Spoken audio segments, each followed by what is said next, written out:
অনেকে এইভাবে ব্রুডিংটা করে, যে কোনো এক সাইটের মধ্যে এইভাবে একটা বেড়া দিয়ে ভিতরে বাচ্চা ছাইরা দেয়। এটা হচ্ছে ভুল একটা পদ্ধতি। তো এইভাবে ব্রুডিং করলে বাচ্চারা এক কোনায় গিয়া জড়ো হয়ে থাকে, দ্বিতীয়ত হচ্ছে খাবার পানি ঠিক মতো খায় না, ঠিক মতো তাপ পায় না। মানে এটা হচ্ছে মনে করেন যে হিটের বাল্ব, আর এটা হচ্ছে এসিডিসি।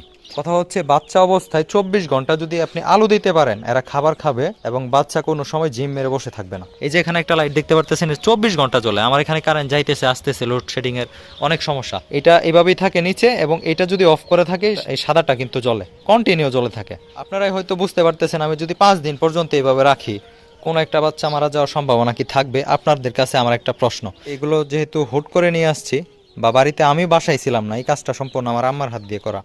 ভিতরে দেখেন পেপার বিছানো, তারপরে ওই সাইডে একটা পানির পাত্র দিছে। আবার অনেকে অল্প একটু জায়গার মধ্যে দেখেন, এখানে 50টা বাচ্চা রাখছি আমি, 3 ফিট বাই 3 ফিট জায়গাটা। তো এই 3 ফিট বাই 3 ফিট জায়গার মধ্যে যদি আমি 100 বাচ্চা ছেড়ে দিই, তাহলে অবস্থাটা কি হবে হয়তো আপনারা